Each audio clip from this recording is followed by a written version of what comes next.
Bueno, pues vamos con el caso Begoña, porque yo creo que clarísimamente se le puede llamar así. ¿Cómo se presentaba ella? Atención, en su mail. En el mail en el que entraba en contacto a través de la oficina que ya tenía montada en la Complutense, la enchufaron allá, no tenía carrera, y la metieron como codirectora de máster, y ella se presentaba directamente como Bego.fundraiser, se lo traduzco, Bego.conseguidora de fondos, con 2 narices. Así entraba en contacto con toda la gente con los cuales a ella le interesaba, por ejemplo, Barrabés, al cual le ayudó a conseguir contratos públicos, etcétera, la mujer del presidente. Estamos hablando del escándalo desde mi punto de vista. Hay uno que es estructural, que es institucional, que es la amnistía, es la voladura de nuestra Constitución, de nuestro sistema constitucional. Son los acuerdos de Pedro Sánchez con los proetarras, con separatistas, con golpistas, con prófugos, con aquellos que esconden a espías rusos, literal, alta traición. Bien, ese es el caso institucional más potente que tenemos de voladura democrática que está en estos momentos protagonizando Pedro Sánchez. El caso de corrupción más escandaloso no es ni siquiera Tito Berni, no es la trama Coldo, ni siquiera son los ERES. Por volumen de dinero, sí.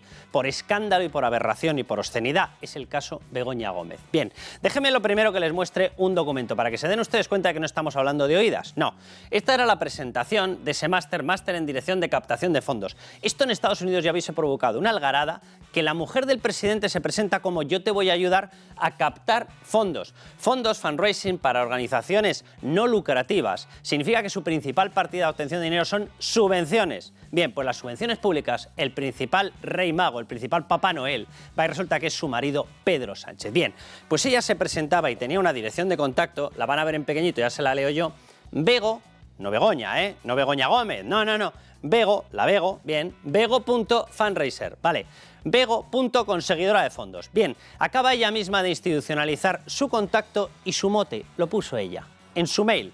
Es un Gmail, puso ella el que le dio la gana. Por cierto, es en la Complutense y lo manda desde un mail privado. Curiosito el tema, ¿no? ¿Utilizando instituciones públicas para fines privados? Obvio que sí. Vale. Bego la conseguidora. Bego la conseguidora de fondos. Les vamos a mostrar un pequeño mapa de todo lo que ha conseguido desde que ha llegado, qué casualidad, Pedro Sánchez, su marido, a la Secretaría General del Partido, 2017, y a la presidencia del Gobierno a partir de mayo-junio de 2018 con la moción de censura. Bien, Bego la conseguidora ha conseguido nada más, desde luego lo de conseguidora puede decir que es exitoso, porque para ella lo ha conseguido todo. Una persona sin carrera universitaria ha conseguido colarse en la mayor universidad pública de España, la Universidad Complutense, y sin tener carrera, repito, a todos los alumnos les exigían tener carrera, menos a ella, que era la directora, es que de verdad tócate las narices. Bien, ha conseguido másters, vamos a quitarle esta que pone ahí másters, ¿vale? Y cátedra, una cátedra, la dirección de una cátedra. Pero ¿cómo puede tener la dirección de una cátedra una persona que no es ni tan siquiera licenciada universitaria? La enchufaron en la Universidad Complutense. ¿Justo después de qué? Justo después de que su marido llegara a la Secretaría General del Partido Socialista en 2017. ¿Por qué? Pues evidentemente porque a partir de ese momento es una persona que por turno tiene un 90 y pico % de probabilidades de llegar a la presidencia del Gobierno. Vale, primer gran nicho de conseguidora de negocios, para ella, claro. Segundo gran nicho, atención, según llega Pedro Sánchez a la presidencia del Gobierno, fruto de aquella moción de censura, ¿qué ocurre? El Africa Center descubre su gran talento académico. Hasta ese momento no lo había visto nadie. Bien, bueno, pues aquí sí. El Africa Center del IE la coge y la coloca como directora. A estas alturas no sabemos el sueldo que cobra, pese a que todas estas instituciones tienen una parte regulada y evidentemente interviene la administración, es decir, Pedro Sánchez en ella. Bien, ¿qué ocurre a partir de ahí? Tercer área de conseguidora de negocios. En Marruecos, gracias a la utilización del Africa Center, ella entra en contacto con AP de Maroc. ¿Qué es AP de Maroc? Los 20.000 directivos o ejecutivos más importantes de Marruecos, los que tienen una relación privilegiada con el régimen de Mohamed VI. Se lo traduzco. Bien, pues ella entró en contacto con una alianza calificada por el Africa Center de estratégica. ¿Qué ha hecho con esos directivos? Algunos de ellos, por cierto, tienen intereses empresariales muy potentes en Canarias. ¿Qué está pasando con Canarias? Que cada vez tiene más relación con Marruecos. Es curioso, ¿verdad? De hecho, uno de los puertos desde los cuales llega producción agrícola, de estos que no sabemos si cumple los requisitos ecologistas de la UE o no, o básicamente sabemos que no, se está abriendo ahora de forma masiva para que entre en Canarias. Qué curioso, ¿verdad? Vale, bien. Cuarta área, embajadas y viajes. Atención porque ya tenemos certificación de 2. Ghana por la embajada a Kenia por una visita directamente a Kenia. Bien, ¿qué ocurre allí? Ghana emitió un comunicado oficial. ¿Qué decía el comunicado oficial? Que se había presentado Begoña Gómez presentándose como esposa del presidente cuando estaba en el Africa Center, ¿vale? Tenía un área de negocio, pero allí en la nota oficial no aparecía, se presentó como esposa del presidente. ¿Y qué decía? Que en representación de su oficina, no existe oficina, Si se la ha montado ella y es ilegal, porque no tiene respaldo legal. Que en representación de su oficina acudía allí a negociar con el embajador su colaboración, palabra textual, en los proyectos. Bien, ¿cuáles eran los proyectos? Bueno, tenemos que presuponer que eran los que un año antes su marido había pasado a negociar con Ghana. Pasó básicamente lo mismo con Kenia, allá con visita oficial. ¿Y cuáles eran esos proyectos que había negociado Pedro Sánchez, su marido, con los dos países? Riego de dinero, subvenciones, y apareció ella en la embajada de Ghana a decir: ¿qué pasa con mi colaboración en los proyectos? ¿Perdón? ¿Qué colaboración? ¿Qué colaboración? Bien, vamos con otro área de Veo, la conseguidora de negocios, la conseguidora de fondos, el rescate de Globalia. Vamos a ver, atención, porque aquí se mezcla toda la trama Koldo. Una persona, Aldama, comisionista de lujo, y nunca mejor dicho, oye, Ferrari, Portofino, Mercedes G63, por cierto, desde el año 15 está declarado como no contribuyente del IRPF. Cero. Ahora que estamos en campaña de la renta, bien, Víctor de Aldama, 0 euros en el IRPF y viva por ahí con un Ferrari Portofino, con un Mercedes G63. Curioso, ¿verdad? Ritmo de vida. Bien, pues Aldama entra en contacto con Begoña Gómez. ¿Para qué? Para meterla en unas reuniones, ¿con quién? Con el CEO de Globalia. ¿Y qué ocurre en medio de las reuniones que se celebran además en la sede de Globalia, Globalia Air Europa? ¿Qué es lo que ocurre? Que se le concede un rescate multimillonario a la compañía. Curioso, ¿verdad? Y repito, ahí estaba Aldama. ¿Quién es Aldama? Uno de los líderes, uno de los mayores comisionistas de la trama Koldo, donde aparecen en estos momentos y a estas alturas 20 altos cargos del Partido Socialista, una presidenta del Congreso de los Diputados, aparecen 2 comunidades autónomas al menos, 2 gobiernos, y aparecen personas que hayan tenido o tengan cargo de ministro 6 personas. Nada más y nada menos. Bien, todos ellos mencionados a través de sus departamentos, ¿vale? Amén de asesores del Partido Socialista. Vamos con la sexta pata, que cuidado que acaba de aparecer, de la conseguidora de fondos.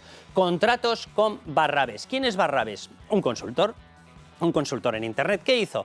Le firmó varias cartas, 2 cartas, en las cuales recomendaba que se le dieran contratos públicos. ¿Qué ocurrió con la presentación a los contratos por parte de Barrabés Ambali, una UTE que montó con una empresa que se dedicaba a la formación? ¿Qué les dieron los contratos? Qué curioso, ¿verdad? Como para sospecharlo a estas alturas, ¿verdad? Bien, ¿qué es lo que dice Begoña? Ella no tuvo nada que ver. ¿Y entonces por qué le firmó cartas de recomendación para el gobierno de su marido?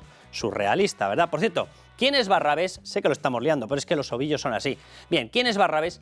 El que le montó el máster de la Complutense y el que la ayudó a montar la cátedra de la Complutense, el que le nutrió de profesores, de temario, etcétera. ¿Por qué?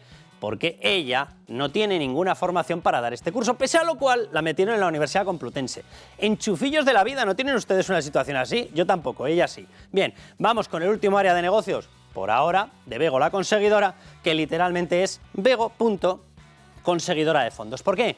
Porque ¿para qué utilizó toda la estructura académica que había conseguido, especialmente la de la Universidad Complutense, para venderse en LinkedIn y en otras redes sociales como una conseguidora de fondos? Y ponía la palabra exitosa. Y decía cosas así como: si quieren tener éxito en la captación de subvenciones, pasen por mí.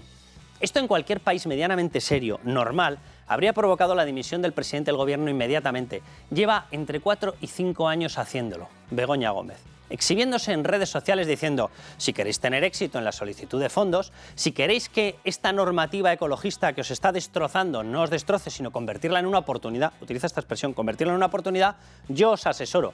¿Cómo que tú nos asesoras? ¿Pero qué eres? Ah, claro, y en el mail lo ponía: Vego.conseguidora de fondos. Esto en cualquier país medianamente normal no hubiese pasado nunca de largo. Nunca jamás se hubiese permitido pasar ni un solo día con un presidente del gobierno que tenía montada una oficina de intereses económicos a través de Vego.conseguidora de fondos, que se presentaba internacionalmente. ¿Qué hace presentándose internacionalmente? Ni con un nombre ni con otro. Y se presentaba, por ejemplo, en la Embajada de Ghana, que hemos publicado ya en Libertad Digital, incluso el documento oficial, se presentaba como representante de la oficina de la esposa del presidente del gobierno. Esto, repito, es el mayor escándalo que hemos visto en muchísimo tiempo. No por cuantía, que tampoco tiene pinta de quedarse corto, pero evidentemente no por cuantía comparada, por ejemplo, con el caso ERE, pero sí por la gravedad. Estamos hablando de que todo el aparato institucional se ha quedado paralizado mientras una persona montaba una oficina de negocios, la publicitaba en redes, accedía a cargos que cualquier persona que quiera entrar aquí necesita una posición, y ella no tenía ni carrera. Ha ido paseándose, haciendo negocios por Marruecos, por embajadas, por rescates, etcétera, etcétera, por contratos de obra pública o contratos de concesiones, y aquí no ha pasado nada. Bendito sea que parece que la bula se empieza a terminar. No me extraña que esté tan nervioso Pedro Sánchez, porque el caso Begoña Gómez no es solo el caso Begoña Gómez, es el caso Pedro Sánchez.